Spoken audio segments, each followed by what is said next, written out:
안녕하세요. 슬기로운 성경생활 시즌2 22번째 강의를 맡은 장태호 목사입니다. 지난주에 이어 이번 주에도 계속해서 이사야서 말씀을 묵상하게 되실 텐데요. 어떻게 잘 묵상하고 계신가요? 성경 66권의 말씀 중에서 예언서 말씀이 가장 묵상하기 어려운 말씀이라고 볼 수 있기 때문에 쉽지 않으시겠지만 매일매일 두 장씩 깊이 있게 묵상하시다 보면 성경의 깊은 맛을 느끼시게 될 것이라 확신합니다. 강의를 들으실 때에는 항상 메모지와 성경책을 준비해 주시고요. 들으시면서 필기를 해야겠다 하는 부분은 영상을 잠깐 멈추시고 여유롭게 필기하신 뒤에 다시 재생해 주시면 되겠습니다. 그럼 이제 이사야서 28장 내용부터 본격적으로 살펴보도록 하겠습니다. 28장 1절 말씀을 보시면 에브라임의 술 취한 자들의 교만한 면류관은 화 있을진저 라는 말씀으로 시작됩니다. 여기서 화 있을진저라는 말씀은 29장 1절과 29장 15절, 30장 1절, 31장 1절, 33장 1절 이렇게 앞으로 5번이나 더 반복해서 등장하게 될 것입니다. 물론 화 있을진저, 화가 있을 것이라는 대상은 계속해서 바뀌겠습니다만 어쨌든 화 있을진저라는 구조는 계속해서 반복되니까요. 이 내용을 깊이 있게 살펴보시면 좋을 것 같습니다. 그렇다면 일단 28장 1절에 등장하는 화 있을진저, 이 화 있을진저는 대체 무슨 이유로 이사야 선지자가 에브라임을 가리켜서 화가 있을 것이라고 예언하고 있는 것일까요? 그 이유는 흥청망청거리면서 내일 일어날 일에 대해 전혀 생각하지 않고 아무런 염려 없이 그동안 모든 것을 잊어버리기 위해 먹고 마시겠다는 그런 관점을 취했기 때문입니다. 물론 내일 일을 염려하면서 그렇게 살아가는 것은 기독교인으로서 그렇게 올바른 모습이라고 볼 수는 없습니다. 하지만 이 이사야서 28장의 모습은 조금은 다르게 생각할 수 있어야 합니다. 어떤 학자는 28장에서 에브라임의 흥청대는 모습을 가리켜서 이렇게 추측을 합니다. 흥청대는 잔치가 아수르의 마지막 공격을 촉발시킨 행위, 즉 그 행위가 무엇이었죠? 아수르와의 주종 관계의 파기로 인한 그런 파티였을 것이라고 추측하기도 합니다. 물론 이 높은 가능성이 있다고 볼 수 있겠습니다만 추측 정도로 생각을 하는 것이 좋을 것 같습니다. 정황상 그럴 가능성이 높다고 볼 수는 있어요. 자, 그래서 23절 말씀부터 이제 계속해서 천천히 보시면 하나님께서 농부에게 밭을 가는 방법과 씨앗을 심는 방법과 타작의 원리를 가르쳐 주셨다고 합니다. 문자적으로 하나님께서 이런 방식을 직접 사람에게 알려주셨다라고 생각할 수 있지만 사실은 여기에는 이보다 더 많은 내용이 암시되어 있다고 볼 수 있습니다. 전능하신 하나님께서 사람들에게 물리적인 조언과 영적인 조언을 다 주실 수 있는 분이라는 사실을 암시하고 있는 것이죠. 그렇기 때문에 하나님을 무시한 채로 자신의 생각과 지혜만으로 판단하며 살아가는 것이 얼마나 무지하고 어리석은지를 깨달아야 하는 것입니다. 29절에 따르면 하나님은 어떻습니까? 하나님의 경영은 기묘하며 하나님의 지혜는 어떻습니까? 광대하다고 기록되어 있습니다. 우리가 함부로 판단할 수 없고 예측할 수 없을 만큼 하나님의 경영은 기묘하고 하나님의 지혜는 광대하다라는 사실을 분명하게 기록하고 있습니다. 이제 29장으로 넘어가 보도록 하겠습니다. 29장을 보자마자 아리엘이라는 단어가 눈에 들어오실 텐데요. 아리엘이라는 단어는 예루살렘을 가리키는 단어입니다. 29장 1절에서 6절까지의 내용은 앞서 살펴본 28장 에브라임을 규탄하는 내용, 화 있을 진저와 비슷한 구조를 가지고 있습니다. 그런데 에브라임이 책망받은 내용과 예루살렘, 아리엘이 책망받은 내용에는 분명한 차이가 있다고 볼 수 있습니다. 어떤 차이가 있습니까? 28장에서 에브라임은 일종의 광적인 파티, 그런 잔치로 인해서 이사야 선지자에게 고발당하고 책망받지만 예루살렘 아리엘은 어떤 이유로 책망받습니까? 종교적인 이유로 책망을 받고 있다는 사실을 알 수 있습니다. 이사야서의 전체적인 흐름이나 내용에 대해서 조금 어렵게 느껴지시겠지만 29장에서는 우리 성도님들이 굉장히 친숙해 하시는 말씀이 등장합니다. 어떤 말씀인가요? 29장 13절 말씀을 함께 읽어보겠습니다. 시작. 주께서 이르시되 이 백성이 입으로는 나를 가까이하며 입술로는 나를 공경하나 그들의 마음은 내게서 멀리 떠났나니 그들이 나를 경외함은 사람의 계명으로 가르침을 받았을 뿐이라. 아멘. 이스라엘 백성이 입으로는 하나님을 가까이하고 입술로는 하나님을 공경하지만 정작 이스라엘 백성들의 마음은 하나님으로부터 멀리 떠나 있다는 말씀입니다. 겉으로 보기에는 신앙생활을 굉장히 열심히 하고 굉장히 잘하는 것처럼 보이지만 겉으로는 하나님을 굉장히 경외하고 하나님을 굉장히 사랑하는 것처럼 보이지만 하나님께서 보시기에 그들의 마음은 하나님으로부터 이미 멀리 떠나 있다는 그런 말씀이죠. 굉장히 두려운 말씀이라고 볼 수 있습니다. 이어서 29장 16절 말씀을 보세요. 한번 함께 읽어보겠습니다. 시작. 너희의 패역함이 심하도다. 토기장이를 어찌 진흙같이 여기겠느냐. 지음을 받은 물건이 어찌 자기를 지은 이에게 대하여 이르기를 그가 나를 짓지 아니하였다 하겠으며 빚음을 받은 물건이 자기를 빚은 이에게 대하여 이르기를 그가 총명이 없다 하겠느냐. 아멘. 29장 13절에서는 종교적인 껍데기만 남아있는 이스라엘의 영적인 질병에 대해서 이사야 선지자가 책망했다면 16절에서는 어떻습니까? 토기가 토기장이보다 더 많이 안다고 생각하는 그런 어리석음과 교만에 대해서 책망하고 있습니다. 이런 내용은 오늘날 우리들도 굉장히 조심해야 하고 스스로 분별해야만 하는 그런 내용입니다. 세상 일에 대해서 내가 하나님보다 좀 더 잘 아는 것만 같은 그런 착각, 혹시 그런 착각 해본 적 있으신가요? 하나님께 기도하지 않고 내 뜻대로, 그냥 내 생각대로, 내 판단대로 진행하는 것에 대해서 이미 너무나 무감각해져 있는 그런 나의 사고방식, 또 이러한 부분들을 다 세밀하게 돌아볼 필요가 있다는 것이죠. 하나님께서는 우리의 토기장이시고 우리는 무엇이라고요? 하나님께서 직접 빚으신 토기이기 때문에 어떤 부분도 우리가 하나님보다 더 뛰어나거나 더 잘 알 수 있는 부분은 단 하나도 없는 것입니다. 하나님께서 얼마나 크고 높으신 분이신지 인격적으로 인정하시고 믿음으로 고백하신다면 우리의 삶의 순간순간마다 그러한 믿음의 판단이 드러날 수 있어야만 합니다. 이제 30장 말씀으로 넘어가 보도록 하겠습니다. 30장과 31장에서는 이집트와의 동맹에 대한 구체적인 책망이 나타납니다. 30장 2절 말씀 보세요. 그들이 바로의 세력 안에서 스스로 강하려 하며 애굽의 그늘에 피하려 하여 애굽으로 내려갔으되 나의 입에 묻지 아니하였도다. 남유다가 애굽과 동맹을 맺는 일에 대해서 하나님께 의뢰하지 않고 자신들의 뜻대로 결정한 것이 크나큰 실수이자 중대한 잘못이라는 것입니다. 그런데 이러한 잘못은 단 한순간에 저지르는 아차할 때 일어나는 그런 실수라고 볼 수는 없습니다. 전운이 맴도는 상태에서 동맹국가를 선택하는 일에 대해서 신중하게 선택하지 않을 만한 그런 나라가 어디 있겠습니까? 남유다 역시 마찬가지였을 것입니다. 신중하게 고민하고 또 고민해서 나온 결과였을 터인데 그 과정에서 하나님은 철저하게 배제되어 있었다는 것이 정말 큰 문제였다는 것입니다.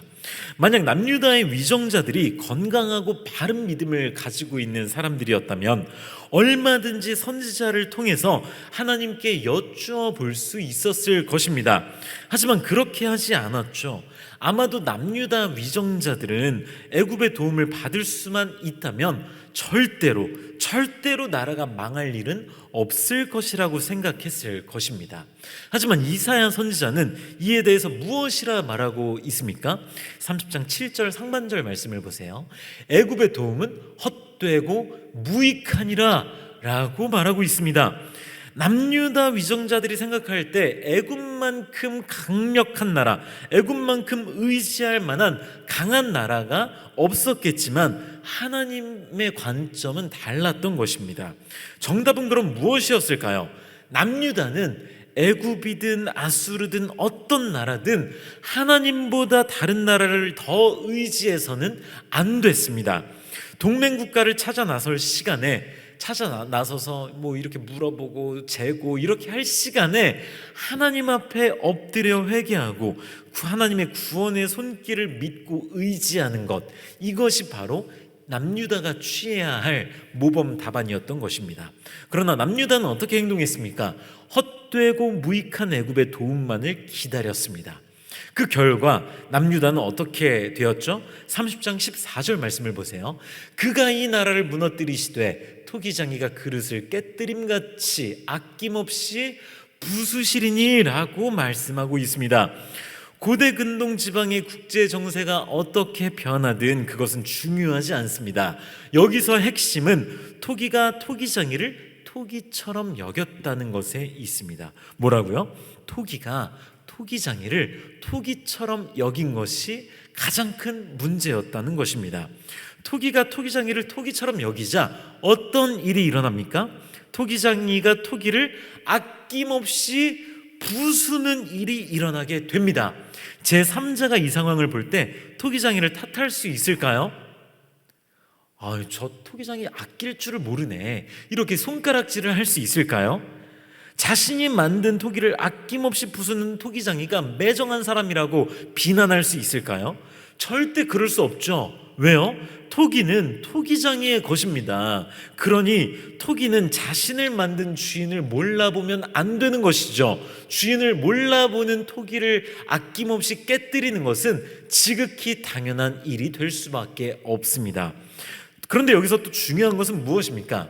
하나님께서는 남유다를 무너뜨리실 마음을 가지고 계시지만 여전히 남유다에게 기회를 주고 계신다는 것입니다. 이사야서 30장 15절 말씀을 보세요. 주 여호와 이스라엘의 거룩하신 이가 이같이 말씀하시되, 뭐라고요?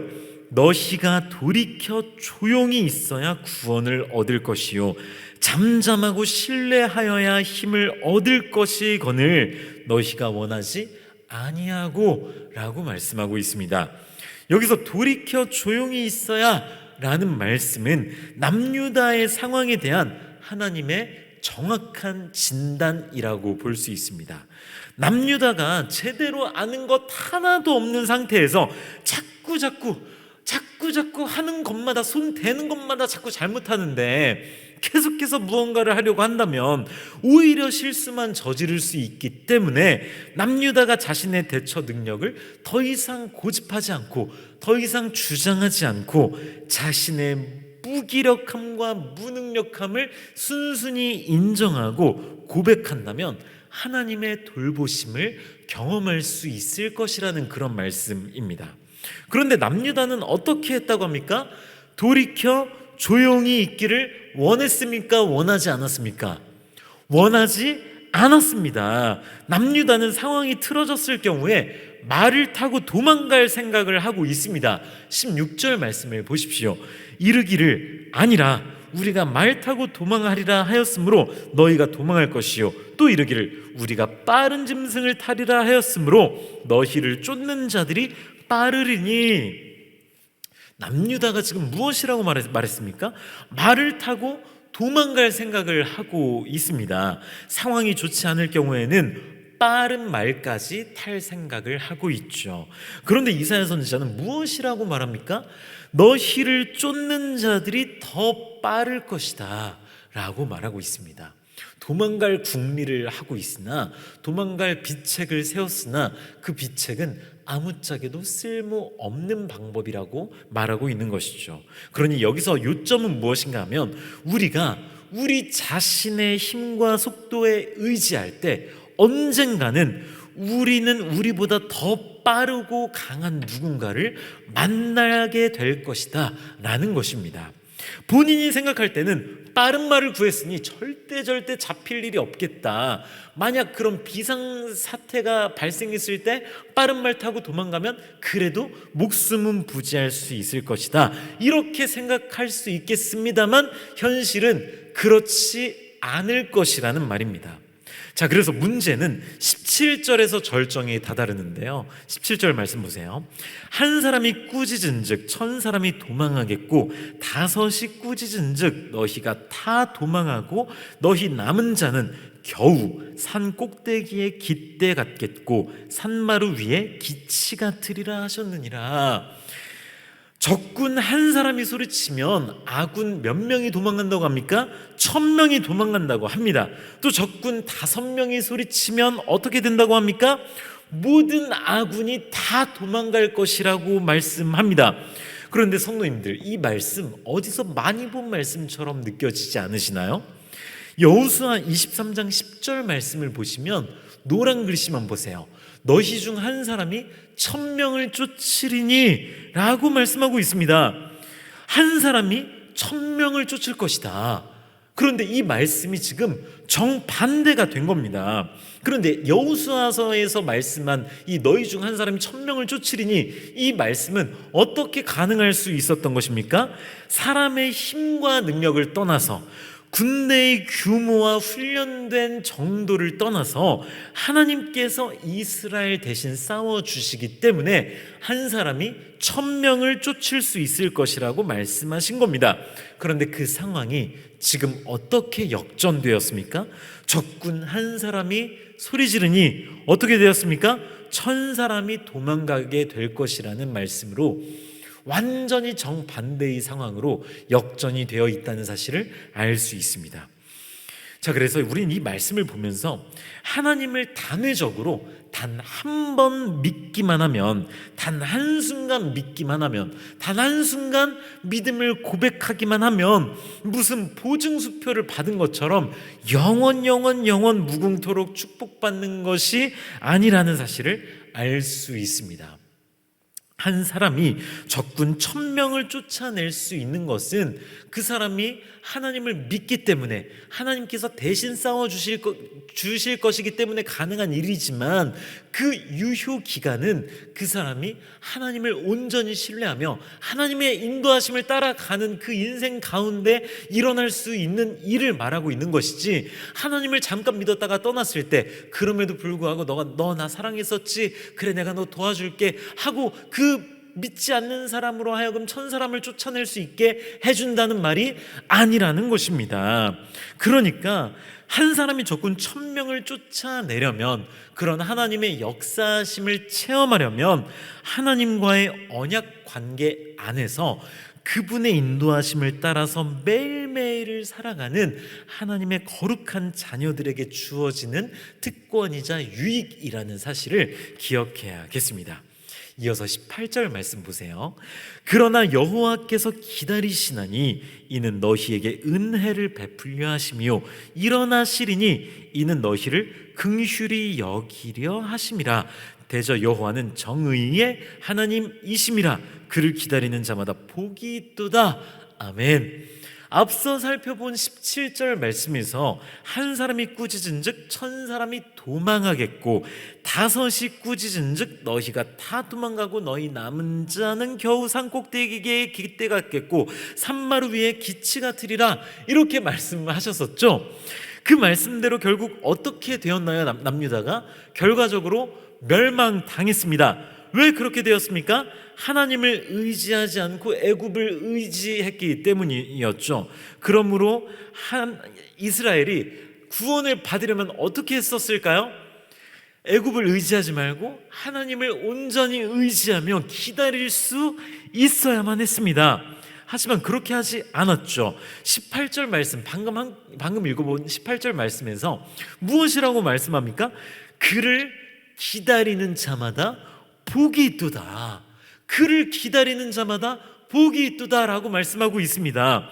때로는 하나님께서 역사하시는 것을 기다릴 수 있어야 한다는 것입니다. 한번 생각해 보십시오. 아무것도 안 하고 기다리기만 하면, 그냥 아무것도 안 하고 가만히만 있으면 그냥 죽도 밥도 안 되고 가지고 있는 모든 것을 잃어버릴 것만 같은데 어떻게 가만히 있을 수 있겠습니까? 그렇죠. 가만히 있으면 막 별의별 생각이 다 들 거 아니에요. 아니, 아수르가 군대를 모아서 쳐들어올 게 분명한데 우리의 군사력만으로는 아수르를 쫓아낼 방법이 없는데, 그러면 우리가 어떻게 해야 될까? 위에서 우리를 치고 내려와서 우리를 먹으면 당연히 우리 아래에 있는 애굽이 불안하겠지. 그러니까 자기들이 피해를 안 보려면 군사를 보내줘서 우리랑 같이 전쟁을 해서 아수르를 막아내야 그래도 자기들의 안전이 보장된다는 걸 알고 있으니까 좀 많은 피해를 보더라도 우리한테 군대를 보내주겠지. 이제 이런 생각으로 애굽과의 동맹을 추진한 것이었는데, 그렇게 할 것이 아니라 잠잠히 기다릴 수 있어야만 했다는 것입니다. 하지만 이것은 영적인 시각으로 보지 않는 이상 너무나도 힘든 방법입니다. 가만히만 있으면 어떻게 합니까? 아수르의 대군이 쳐들어오는 게 분명한데, 그러면 가만히 있다가 눈 뜨고 코 베일 수밖에 없는 것 아니겠습니까? 코만 베이면 다행이지, 코만 베이는 게 아닙니다. 사실은 그냥 모든 것을 다 잃어버리고 빼앗기게 될 것이 분명하기 때문에 이스라엘은 기다리지를 못했던 것입니다. 하지만 이사야 선지자는 무엇이라 말합니까? 너희가 하는 것마다, 시도하는 것마다 다 죄를 저지르고 있으니 아무것도 하지 마. 가만히만 있어. 하나님께서 역사하시고 구원하시는 거 기다려. 기다리는 자마다 복이 있어 라고 말씀을 하고 있는데, 그 말씀을 믿지 못하고 가만히 있지 못하고 애굽을 결국 선택하게 되는 것이 문제라는 것입니다. 자, 그리고 30장 마지막 문단에서는 하나님께서 아수르 역시 벌하신다는 예언의 말씀이 기록되어 있습니다. 아수르를 벌하시는 말씀은 기존의 남유다가 책망받았던 말씀에 비해서 훨씬 더 강도 높은 굉장히 두려운 말씀, 그런 심판의 말씀이라고 볼 수 있겠습니다.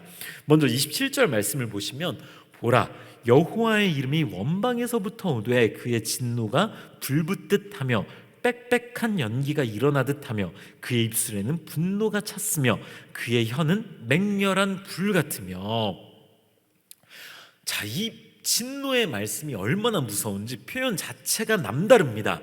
아수르를 향한 하나님의 분노가 어떻다고요? 하나님의 진노가 어느 정도입니까? 불붙듯 하며, 불이 붙을 정도로 하나님의 진노가 뜨겁다는 것입니다. 또한 빽빽한 연기가 일어나듯 하며 하나님의 입술에는 분노가 찼으며 또 혀는 맹렬한 불과도 같다고 말씀하고 있습니다. 하나님께서 이렇게 최대치로 진노하신 상태에서 아수르를 벌하신다는 것입니다. 물론 이 말씀은 진노하신 하나님께서 악한 아수르만을 벌하실 것이라는 단순한 1차적으로 문자적인 내용으로만 받아들일 것이 아니라 이 세상에 존재하는 모든 악인들, 모든 그런 악인들을 마지막 날에 그분의 공의와 정의로 심판하실 것이기 때문에 이런 악인에 대한 심판과 그에 대한 하나님의 진노라고 생각하시고 읽으시면 되겠습니다. 이제 이사야서 31장 말씀으로 넘어가 보도록 하겠습니다. 31장도 30장과 거의 유사한 내용을 가지고 있는데요, 30장에서는 무엇이 주된 문제였습니까? 남유다가 애굽을 의지하는 것이 문제였죠. 31장도 이와 비슷한 내용이 담겨 있습니다. 몇 구절만 살펴보고 빠르게 넘어가 보도록 하겠습니다.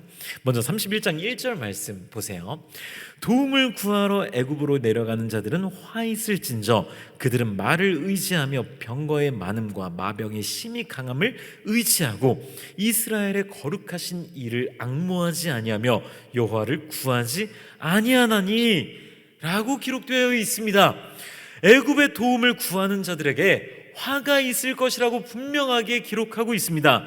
또한 애굽이 소유하고 있는 말과 병거와 마병의 강함, 곧 이집트의 강력한 군사력을 의지하는 것이 문제라는 것이죠. 구약 성경에서 등장하는 전쟁은 어떤 전쟁이었을까요? 오늘날처럼 최첨단 무기로 아주 정밀하게 타격하고, 먼저 그렇게 타격을 한 다음에 미사일로 전쟁하고 막 핵 뿌리고 생화학 무기 날라오고, 이런 끔찍한 전쟁이 일어날 수 있는 것이 이 오늘날의 현대 전쟁인데요, 옛날에는 그런 전쟁이 아니었죠. 일반적으로 많은 숫자와 말과 병거를 가진 쪽이 훨씬 더 강하다고 볼 수 있는 그런 시대였습니다. 그러니 하나님을 온전히 믿지 않는 사람들, 하나님의 역사하심을 신뢰하지 않는 사람들의 입장에서는 이집트를 동맹국가로 선택하는 것이 지극히 당연한 일이며 최선의 선택이었을 것입니다. 하지만 앞서 살펴보았듯이 성도는 이득을 얻는 일이나 자신을 방어하는 일에 있어서 하나님을 전적으로 의지하는 것, 하나님을 전적으로 의존하는 부분에서 부딪힌다면 포기할 수 있어야만 합니다. 하나님을 최우선적으로 의지하고 의존해야 되는데, 그렇게 하지 못하고 다른 무언가를 더 의지하는 것처럼 비춰질 수 있다면 포기할 수 있어야만 한다는 것입니다. 물론 이러한 상황이 오지 않는 것이 가장 좋겠습니다만, 최악의 경우에 대비해서 이사야서 30장과 31장의 맥락을 깊이 있게 묵상하시고 잘 기억하시기를 부탁드리겠습니다. 이제 이사야서 32장 말씀으로 넘어가 보겠습니다. 32장에서는 공의로 통치하는 왕에 대한 예언이 등장합니다. 우리는 이를 궁극적으로 메시아를 예언하는 그런 말씀이라고 보는데요, 하나님을 의지하지 않고 강대국을 의지하는 남유다에게 공의로 통치하는 왕이 다스릴 것이라는 이런 예언의 말씀은 메시아께서 통치하시는 그런 영원한 하나님의 나라를 바라보며 하나님께서 베푸시는 그 크신 구원을 기다릴 수 있게끔 만드는 그런 소망이 가득 찬 말씀이라고 볼 수 있겠습니다. 천천히 읽으시면서 묵상하시면 되겠습니다. 이제 33장으로 넘어가겠습니다. 33장에서는 하나님께서 온 세상을 통치하시게 되는 그런 내용이 등장합니다. 뿐만 아니라 하나님께서는 재판장이시며 율법을 세우신 분이시며 왕으로서 다스리실 것이라고 예언하고 있습니다. 이사야서 33장에 따르면 하나님께서는 이스라엘을 구원하시는 분으로 그려집니다.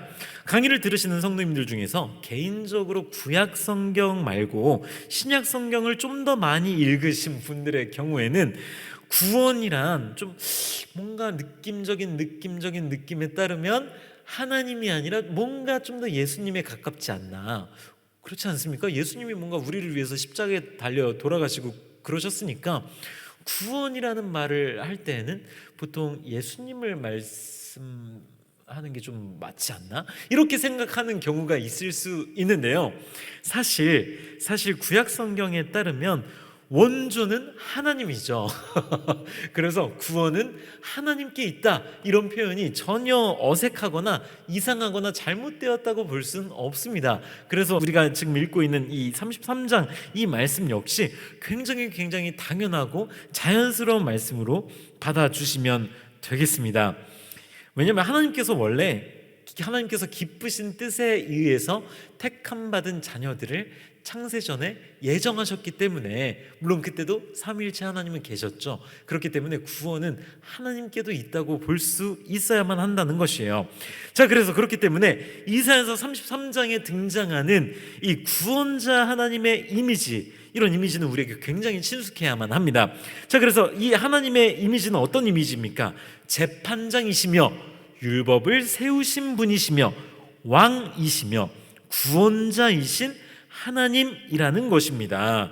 그래서 여기서 이 핵심은 무엇인가 하면 하나님께서 그런 분이십니다 라는 것으로 끝날 것이 아니라 1차적으로는 남유다가 이 사실을 어떻게 받아들일 것인가 라는 것이 가장 중요한 부분이었던 것입니다. 그러니 핵심은 이스라엘이 하나님을 왕으로, 구원자로 받아들이고 신뢰하고 믿고 기다릴 것인가, 아니면 거부할 것인가, 아니면 애굽을 의지하고 애굽을 동맹국으로 선정하여 애굽만을 따를 것인가, 이 문제의 기로에 서 있다고 볼 수 있는 것입니다. 자, 그래서 이러한 문제점, 이러한 부분들을 주안점을 삼으시면서 이 말씀을 잘 묵상하시면 좀 더 깊은 풍성한 맛을 느끼실 수 있을 것이라 생각합니다. 자, 이제 이어서 이사야서 34장 말씀으로 넘어가 보도록 하겠습니다. 34장과 35장의 내용은 이전의 내용과는 다르게 사막으로 바뀐 비옥한 땅과 동산으로 변해가는 사막을 보여주면서 서로 대조하는 그런 내용을 담고 있습니다. 33장까지의 내용과 전혀 연결되지 않는, 뭔가 굉장히 갑자기 생뚱맞은 듯한 그런 느낌을 주는 말씀이라고 볼 수 있겠습니다만, 이사야서 전체 구조에 따르면 이사야서 초반부의 주제인 하나님의 절대 주권에 관한 내용, 이 방대한 분량의 마침표를 찍는 그런 굉장히 중요한 장이라고 볼 수 있겠습니다. 그래서 34장 말씀을 쭉 읽어보시면 윤택하고 비옥했던 나날들이 순식간에 사라져버리고 지나가고 하나님의 진노와 심판이 임한 보복의 날, 시온의 송사를 위하여 신원하시는 해가 임할 것이라는 사실을 알 수 있습니다. 이사야서 34장에 등장하는 심판에 대한 예언의 말씀은 회개를 요구하는 말씀이라고 볼 수는 없습니다.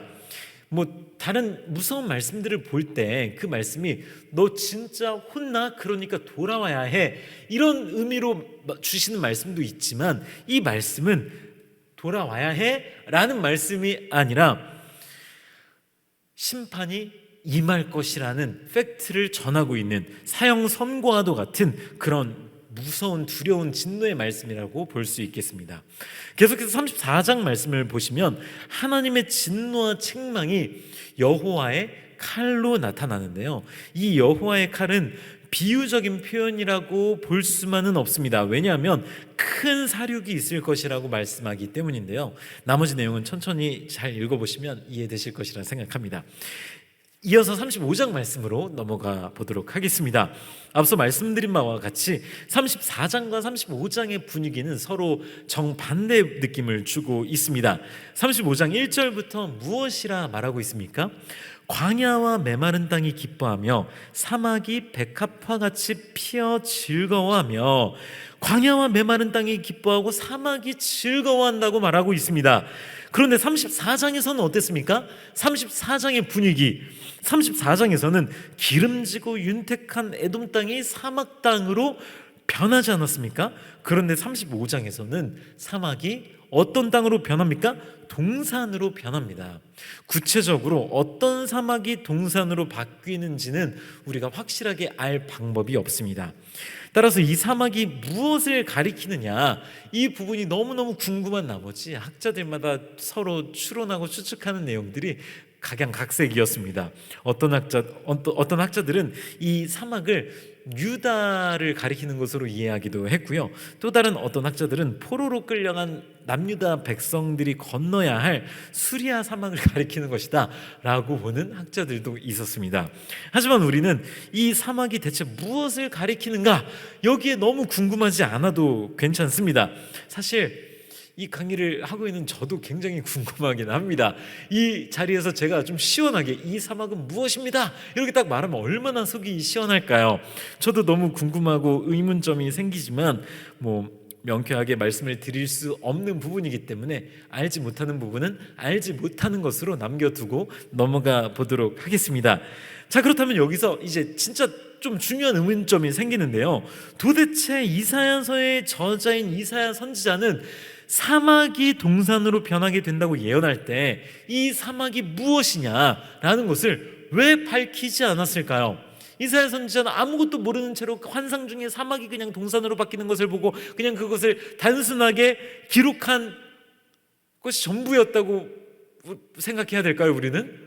저는 이 부분은 좀 그렇지 않다고 생각합니다. 아마도 이사야 선지자는 이 사막의 정체를 알고 있지 않았을까라는 추측을 합니다. 이건 역시 추측이긴 합니다.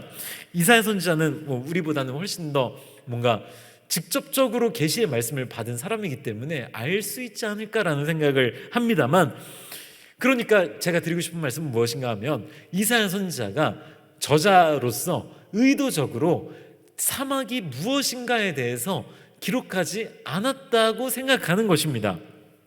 이것이 무슨 말인가 하면 35장에서의 사막은 인간의 오만이 파멸에 다다랐을 때 하나님께서 은혜로 꽃피게 하실 수 있는 물리적이고 사회적이고 영적인 세계, 그런 전체 세계를 상징한다고 볼 수 있습니다. 또 앞선 34장에서 윤택한 땅이 황무지로 변할 때 그 땅이 에돔 땅이라고 제가 말씀을 드렸는데, 이 에돔은 단지 이 구약 시대에 있었던 에돔이라는 국가만을 지칭할 것이 아니라 악한 세력 전체를 상징한다고 볼 수 있기 때문에 대조되는 장이라고 한다면 사막 역시 전반적으로 전체적인 세계를 가리킨다고, 상징한다고 볼 수 있는 것 아니겠습니까? 그러니까 이렇게 생각한다면 사막이 대체 무엇을 가리키는가, 구체적으로 뭔가, 이 부분에 대해서 더 이상 고민하지 않으셔도 될 것 같습니다. 자, 그래서 35장에 따르면 하나님께서 분명하게 구원하시는데, 하나님께서 구원하시는데 어떤 일이 일어난다고 합니까?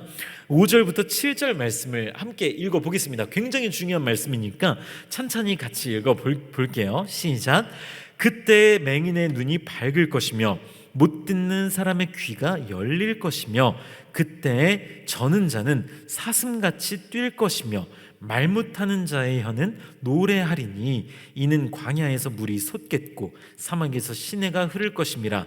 뜨거운 사막이 변하여 못이 될 것이며 메마른 땅이 변하여 원천이 될 것이며 승냥이에 눕던 곳에 풀과 갈대와 부들이 날 것이며 라고 기록되어 있습니다. 이사야서 34장과 35장의 내용은 누군가에게 하나님의 진노가 임하는 크고 두려운 날이 될 수도 있는 그런 말씀이 될 수 있고요, 또 다른 누군가에게는 기다리던 하나님의 크신 구원이 임하는 아주 행복하고 역사적인 날이 될 수도 있습니다. 하나님의 구원이 임하는 상황을 묘사하는 이사야서 35장의 내용은 이사야서에 반복해서 등장하는 종말의 상황을 아름답게 그리고 있습니다. 어떤 것이 아름다울까요? 그냥 마지막 날이 왔으니까 그냥 이제 천국 갈 수 있으니까 아름다운 것일까요? 꼭 그렇지만은 않습니다. 맹인의 눈이 밝아지기 때문에 아름다운 것이라고 볼 수 있습니다. 또 듣지 못하는 사람의 귀가 열릴 것이기 때문에 아름다운 것이라고 볼 수 있는 것이죠. 또한 메마른 광야, 이 생명체가 존재하지 않을 것만 같은 그런 장소에서 샘물이 솟아나며 마르고 황폐한 사막에서 시냇물이 흐를 것이기 때문에 아름답다고 볼 수 있는 것입니다. 이러한 말도 안 되는 기적적인 변화는 하나님께서 베푸시는 재창조의 역사라고 볼 수 있습니다. 우리는 이사야서 35장에 등장하는 마지막 날을 바라보면서 완전해질 그날을 소망하며 하루하루를 기쁨으로 소망을 품고 살아낼 수 있어야만 합니다. 그렇게 기쁨으로 살아가시기를 주님의 이름으로 축복합니다. 이제 이사야서 36장 말씀으로 넘어가 보겠습니다. 이사야서 36장부터 39장까지는 히스기야 왕에 대한 내용이 등장합니다. 35장까지는 읽기 좀 어려우실 수 있는데요, 36장부터 뭔가 스토리텔링 같은 그런 느낌이 들기 때문에 크게 어렵지 않으실 것이라 생각합니다. 36장, 37장, 38장, 39장 이렇게 총 4장이 이사야서에서 유일하게 숨통이 트이는 그런 구간이라고 볼 수 있습니다. 40장부터는 또 쉽지만은 않을 수 있습니다. 그러니까 덜 고민하면서 마음 편하게 읽으시면 되겠습니다. 그럼 빠르게 한 장씩 살펴보도록 하겠습니다. 이사야서 36장에서는 히스기야가 왕이 된 지 14년이 되던 해의 사건을 기록하고 있습니다. 이때 아수르의 왕 산헤립이 랍사게를 남유다로 보냅니다. 남유다로 보낸 이유는 남유다가 애굽을 의지했기 때문이죠. 랍사게는 애굽이 상한 갈대 지팡이 같다고 표현하면서 동시에 자신들이 하나님의 명령을 받고 행동하고 있다고 말을 합니다. 이 말은 당연히 거짓이겠죠. 또한 뿐만 아니라 랍사게는 남유다 백성들과 모든 고관들이 히스기야 왕을 의지하지 못하도록 혼란스러운 말을 내뱉습니다. 모든 신들이 아수르의 힘에 무너졌고 만약 남유다가 아수르에게 항복하기만 한다면 각각 자기가 가지고 있는 자기 포도와 자기 무화과를 먹을 수 있을 것이며 각자 자기가 가지고 있는 우물물을 마실 수 있을 것이라고 말을 합니다. 굉장히 솔깃하고 달콤한 말처럼 들리죠. 전쟁에서 패배한다고 해서 모든 것을 잃어버리거나 빼앗기는 것은 아니다라는 말로 유혹하고 있기 때문입니다. 하지만 이 말은 사실이 아니죠. 거짓부렁입니다. 북이스라엘을 멸망시킨 뒤에 아수르가 어떤 정책을 펼쳤습니까? 북이스라엘 사람들을 아수르로 데려가고 또 아수르에 살고 있는 사람들을 북이스라엘로 데려오고 이렇게 해서 인종을 섞어서 결혼도 시키고 애도 낳게 하고 섞인 집안에서 또 결혼해서 또 애를 낳고 이러다 보니까 단일 혈통이 흐릿흐릿해질 수밖에 없는 것 아니겠습니까? 이런 식으로 인종과 인종을 섞어서 인종적인 정체성을 지워버리는 그런 정책을 사용했습니다. 그런데 무슨 항복만 하면 자기 포도와 자기 무화과 자기 우물물을 다 지킬 수 있는 것처럼 이렇게 말을 합니까? 다 거짓말인 게 뻔하죠. 물론 전쟁하기 일보 직전인데 서로 할 말 못할 말 지킬 필요는 없습니다. 그렇기 때문에 거짓말한다고 욕할 필요는 없어요. 물론 그냥 듣는 사람이 분별하면 그만인 문제입니다. 여기서 중요한 건 그러니까 남유다가 랍사게의 말에 흔들리지 않고 하나님을 온전히 신뢰할 수 있는가, 아니면 아수르에게 굴복하는가, 여기에 달려 있는 것입니다. 이제 이어서 37장 말씀으로 넘어가겠습니다. 랍사게의 말을 들은 히스기야 왕은 성전으로 이동한 뒤에 이사야 선지자에게 도움을 청합니다. 어떤 도움을 청합니까? 4절 말씀을 보세요. 당신의 하나님 여호와께서 랍사게의 말을 들으셨을 것이라. 그가 그의 상전 아수르 왕의 보냄을 받고 살아계시는 하나님을 회방하였은즉 당신의 하나님 여호와께서 혹시 그 말로 말미암아 견책하실까 하노라. 그런즉 바라건대 당신은 이 남아있는 자를 위하여 기도하라 하시더이다 하니라. 아멘. 자, 이 말씀을 보면서 히스기야 왕의 어마어마한 믿음에 감탄하실 수 있습니다. 역시 히스기야 왕이다. 역시는 역시다. 남유다의 종교개혁을 일으켜서 우상을 없애고 선왕으로 기록된 히스기야 왕답다, 이렇게 생각하실 수 있겠습니다만, 사실 이사야서는 히스기야 왕을 그렇게 엄청나게 어마어마하게 위대한 왕으로 그리진 않습니다. 그 이유가 무엇입니까? 남유다가 하나님을 온전히 의지하지 않고 애굽을 동맹국으로 선정하는 데에는 히스기야 왕의 동의와 허락이 있었기 때문입니다. 물론 히스기야 왕이 혼자서 독단적으로 결정하고 밀어붙인 일은 절대로 아니었습니다. 애굽과의 동맹은 추측컨대 남유다의 고관들, 대신들에 의해서 추진된 일이었을 가능성이 높습니다. 히스기야는 왕으로서 이러한 움직임을 막지 못했죠.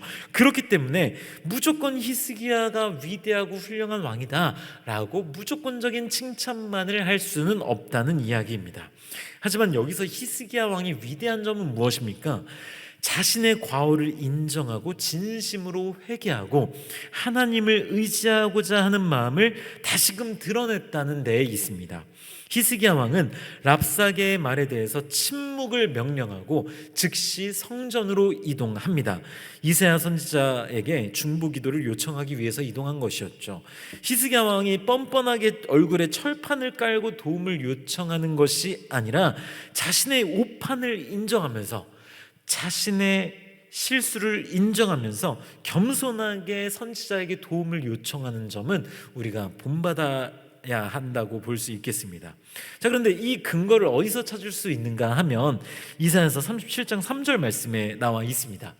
그들이 이사야에게 이르되 오늘은 환난과 책벌과 능욕의 날이라. 히스기야의 말씀에 오늘은 환난과 책벌과 능욕의 날이라. 아이를 낳으려 하나 해산할 힘이 없음 같도다. 이 말이 무슨 말입니까? 이 말이 얼마나 슬픈 일입니까? 아이를 낳아야 하는데 해산할 힘이 없는 상황과 같다고 합니다. 이 상황이 어떤 상황입니까? 산모와 아이 둘 다 죽을 상황에 처해 있다는 것 아니겠습니까? 그런 엄청나게 위험하고 정말 아무것도 힘쓸 수 없는 그런 상황에 처해 있다는 그런 상황을 묘사하고 있는 것입니다. 자기가 그런 상황에 처해 있다는 거예요. 왜요? 자신이 잘못 판단했기 때문에, 자기가 그냥 그렇게 내버려 두었기 때문에 하나님을 온전히 의지했었어야 했는데 그렇게 하지 않고 애굽과의 동맹을 추진했다가 일이 이렇게까지 틀어졌던 것은 자신의 잘못이기 때문에 해산할 날이 되었지만 해산할 힘이 없는 그런 날이다, 이렇게 말을 하고 있는 것입니다. 자, 그래서 아이를 낳으려나 해산할 힘이 없다 하는 것은 남유다 왕국이 이제는 완전히 파산 상태에 이르게 되었다는 것을 보여주는 말씀이라고 할 수 있겠습니다. 이렇게 남유다의 왕 히스기야가 아무것도 할 수 없게 되었을 때, 자신이 완전히 무기력하다는 것을 하나님 앞에서 100% 인정하고 완전히 엎드려 낮아진 자세로 하나님께 나아가는 이런 모습을 상상해 보시기 바랍니다. 처음부터 잘했으면, 처음부터 하나님을 의지했으면 이럴 일은 없었을 것입니다. 그렇죠? 그렇지만 인생을 살아가면서 단 한 번도 실수하지 않고 100% 잘하는 사람은 아마 없을 것이라 봅니다. 인생은 모르는 거니까요. 그러니까 만에 하나 우리도 하나님 앞에서 죄를 저지르거나 실수를 하게 된다면 어떻게 해야 됩니까? 히스기야 왕처럼 아무것도 할 수가 없구나, 난 아무것도 할 수 없고 나에게는 아무런 힘이 없구나, 환난과 책벌과 능욕의 날이구나, 해산할 날이 이르렀으나 해산할 힘이 없구나, 죽을 위험에 처했구나, 나는 아무것도 할 수 없구나, 하나님 앞에 엎드려야 하는구나, 하나님께서 역사해 주셔야 되는구나, 나는 기다려야만 하는구나 라는 것을 분명하게 알고 기억하고 그렇게 믿음의 행동을 하나님 앞에서 보일 수 있는 모든 성도님들 되시기를 주님의 이름으로 축복합니다. 계속해서 37장 말씀을 보실 때 14절 이하의 내용을 보시면 히스기야 왕이 편지를 펴놓고 하나님께 기도하는 내용이 등장합니다. 자신이 지금까지는 하나님을 온전히 신뢰하지 못했지만 하나님께서 구원해 주셔서 천하 만국이 주님만이 여호와이신 줄을 알게 해달라는 그런 기도를 올리죠. 이러한 히스기야의 왕의 기도는 곧 응답받습니다. 37장 36절 말씀부터 보시면 여호와의 사자가 아수르의 대군 18만 5천 명을 하루아침에 시체로 만들고 아수르의 왕 사네립이 죽임당하는 것으로 사건이 종결됩니다. 어마어마한 기적적인 일이 일어났다고 볼 수 있겠죠. 이제 이사야서 38장으로 넘어가 보도록 하겠습니다. 38장과 39장은 바벨론 포로기에 초점을 맞추고 있는 이사야서 40장에서 66장까지의 내용에 서론적인 역할을 하고 있다고 볼 수 있습니다. 이사야서 40장의 내용은 다음 주에 다루게 되니까요, 다음 주에 서론적인 내용을 좀 더 살펴보시면 되겠습니다. 자, 그래서 이사야서 38장 말씀을 보시면 우리가 잘 알고 있는 히스기야 왕이 죽을 병에 걸렸다가 회복되는 내용이 등장합니다. 그런데 참 희한하게도 죽을 병에 걸렸다가 회복되는 이런 어마어마한 기적은 단 한 줄로 끝이 나고 히스기야 왕의 믿음과 육신의 유한성에 초점을 맞추고 있는 말씀이 주를 이루고 있다는 사실을 알 수 있죠. 한때 히스기야 왕은 하나님을 온전히 신뢰하지 못했지만 이제는 전적으로 하나님을 의지하고 있다는 사실을 알 수 있습니다. 이사야서 38장의 내용은 열왕기하 20장에도 나타나 있으니 참고하셔서 함께 읽으시면 좀 더 풍성하게 묵상하실 수 있으실 것이라 생각합니다. 이제 오늘 강의의 마지막 장인 이사야서 39장의 내용을 살펴보고 마치도록 하겠습니다. 이사야서 39장에서는 앞선 38장과는 정반대의 내용, 부정적인 내용이 등장하고 있습니다. 바벨론에서 온 사절단에게 히스기야 왕이 남유다의 보물창고와 모든 무기고를 보여주고 자랑하는 내용이 등장하고 있습니다. 이 내용 역시 읽기에는 크게 어렵지 않습니다만 39장에는 믿음이란 무엇인지를 상고하게 하는 깊은 내용이 담겨 있습니다. 히스기야 왕이 바벨론에서 온 사절단에게 남유다의 부를 과시하는 장면은 남유다가 바벨론에게 멸망당하게 되는 그런 빌미를 제공하게 되는데요, 여기서 우리는 히스기야 왕이 단순하게 부를 자랑했다라는 측면에만 집중해서는 안 되고 신자의 믿음의 본질이란 무엇인가 라는 부분에 대해서 진지하게 묵상했으면 좋겠습니다. 이사야서 38장에서 히스기야 왕은 하나님을 전적으로 신뢰하고 의지했지만 하나님께 맡겨드리고 이런 모습들이 정말 잘 나타나 있지만 바벨론에서 온 사절단에게는 하나님을 신뢰하는 신자의 믿음이 전혀 나타나지 않았다고 볼 수 있습니다. 고대 근동 지역에서 아주 작은 나라라고 볼 수 있는 이 남유다에 바벨론의 사절단의 관심을 받는 것은 항상 찾아오는, 날이면 날마다 오는 그런 일은 아니라고 볼 수 있습니다. 그렇기 때문에 히스기야가 바벨론의 관심을 받는 것에 대해 기뻐하는 것은 왕으로서 충분히 그럴 수 있는 일이라고 볼 수 있습니다. 하지만 히스기야 왕의 대응은 확실하게 잘못되었다고 볼 수 있습니다. 이를테면 요한복음 3장에서 예수님께서 부유하고 젊은 관리라고 불리는 니고데모와 대화하시는 장면에서 니고데모를 어떻게 대하셨습니까? 뭔가 막 자랑하고 뭔가 자신이 대단한 사람처럼 막 이렇게 보이고 이런 말씀을 하십니까? 그렇지 않으시죠.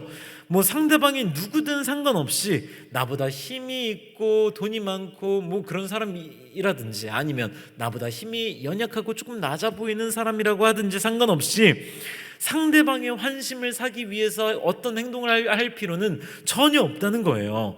만약 상대방이 내가 가지고 있는 부와 명예를 부러워한다면 우리는 어떻게 해야 합니까? 내가 가지고 있는 거, 내가 지금 누리고 있는 거, 이건 말이야 하나님께서 허락하시고 축복해 주셔서 내가 누리고 있는 거야. 내가 잘해서 그런 건 뭐 그렇게 볼 수는 없지. 하나님께서 그냥 다 주신 거거든. 이렇게 나눌 수 있어야만 합니다. 내가 잘해서 얻었고 내가 받을 만해서 받았다는 것이 아니라 아무런 자격이 없는 나에게 하나님께서 이토록 큰 은혜와 축복을 베풀어 주셨다는 것을 풍성하게 나눌 수 있어야 한다는 것입니다. 자랑을 하려면 나를 자랑할 것이 아니라 하나님의 위대하심을 자랑할 수 있어야만 한다는 것입니다. 이제 강의를 마치도록 하겠습니다. 사랑하는 화평의 성도님들, 이사야서 말씀은 다른 성경 말씀들에 비해서 다소 어렵게 느껴질 수 있는 말씀이 맞습니다. 하지만 이 이사야서 말씀에는 다른 말씀에서 발견할 수 없는 정말 깊이 있는 맛이 담겨 있습니다. 이번 한 주간 이사야서 28장에서 39장 말씀을 묵상하시면서 과연 하나님은 신뢰할 만한 분이신가? 라는 부분을 깊이 있게 돌아보셨으면 좋겠습니다. 이 질문 자체가 다소 불편하게 느껴지실 수 있겠습니다만 우리는 말씀을 묵상하면서 이러한 질문을 스스로에게 진지하게 던질 수 있어야만 합니다. 한번 생각해 보십시오. 하나님을 잘 믿는다고 생각했던 남유다가 어떻게 되었습니까? 결국 그들이 잘 믿는다고 생각했지만 결국 그들의 죄로 인해서 멸망당하게 되었습니다. 그런데 그 과정이 어땠습니까? 깜빡하고 실수한 그 하나의 실수 때문에 멸망당했습니까? 그렇지 않았죠. 하나님을 의지하지 않고 하나님께 여쭙지도 않고 하나님의 역사하심을 기다리지도 않고 마음대로 결정하고 행동했습니다. 이런 과정들이 하나하나씩 쌓이다 보니 결국 멸망이라는 결과에 다다르게 된 것이죠. 하나님께서 역사하실 만한 여지를 하나도 남겨두지 않고 자기 마음대로 행동했기 때문에 이러한 결과가 온 것이라고 볼 수 있다고 말씀을 드리지 않았습니까? 또한 하나님께서는 진정으로 우리에게 공의로우신 왕이시며 재판관이시며 구원자가 되어 주시는데 남유다는 전능하신 하나님을 신뢰하지 않았죠. 남유다가 보기에는 하나님보다 애굽이 가지고 있는, 이집트가 가지고 있는 막강한 군사력, 막강한 병거와 수많은 기병대의 힘이 훨씬 더 강해 보였던 것입니다. 사랑하는 화평의 성도님들, 남유다는 우리보다 훨씬 악했기 때문에 이렇게 행동했을까요? 우리는 남유다와는 다르게 거룩하게만 살아간다고 할 수 있을까요? 우리는 다른 것 전혀 의지하지 않고 오직 하나님만 의지하는 삶을 살아가고 있다고 자신 있게 말씀을 할 수 있으십니까? 하나님을 최우선적으로 신뢰하고 믿고 그 인도하심을 매일매일 틀림없이 따라가고 있다, 이렇게 자신 있게 말씀을 하실 수 있으십니까? 사실 저 역시 그렇게 말을 하기가 어렵습니다. 우리 성도님들도 그렇게 살아가기를 원하시고 그렇게 살아가기를 노력하시지만 그렇게 잘 되지 않으실 수 있다는 얘기입니다. 때로는 하나님보다 더 힘이 있어 보이는 것처럼 느껴지는 것들이 있지 않으십니까? 하나님보다 더 의지하는 무언가가 우리에게 생길 수 있다는 사실을 인지하면서 스스로 돌아볼 수 있어야겠습니다. 하나님께서 실제로 역사하시는 부분은 좀 적어 보이고 오히려 이 세상을 살아가는데 가장 필요한 것은 부와 명예로 느껴질 수도 있다는 얘기입니다. 과연 우리에게 하나님은 신뢰할 만한 분이십니까? 만약 하나님께서 신뢰할 만한 분이시라는 사실을 전인격적으로 믿고 고백하신다면 우리는 히스기야 왕과 같은 실수를 반복해서 범해선 안 되겠습니다. 히스기야 왕이 어떤 실수를 범했죠? 죽을 병에 걸렸을 때 온전히 하나님을 신뢰했지만 바벨론 사절단 앞에서는 영락없는 불신자와 같은 모습을 보이지 않았습니까? 하나님의 풍요로움과 하나님의 위대하심을 나눌 수 있는 정말 적절한 그 타이밍에 하나님께서 베푸신 은혜를 간증할 수 있는 그 소중한 기회를 교만함으로 날려버리지 않았습니까? 이러한 부분이 우리의 삶에 반복해서 나타나선 안 된다는 것입니다. 지금까지 하나님께서 베풀어 주신 은혜와 차고 넘치는 축복으로 누리게 된 그것이 우리에게 얼마나 감사한 일인지 진심으로 고백할 수 있어야만 한다는 것입니다.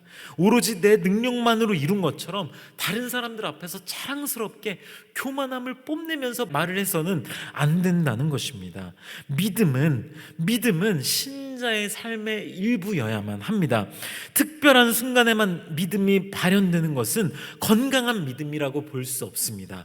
때때로 뜨거워졌다가 다시 차가워졌다가 하나님 잊고 살다가 다시 하나님 찾다가 이러한 신앙의 기복이 반복된다면 그 믿음이 건강한 믿음인지 다시 진지하게 돌아봐야만 한다는 것입니다.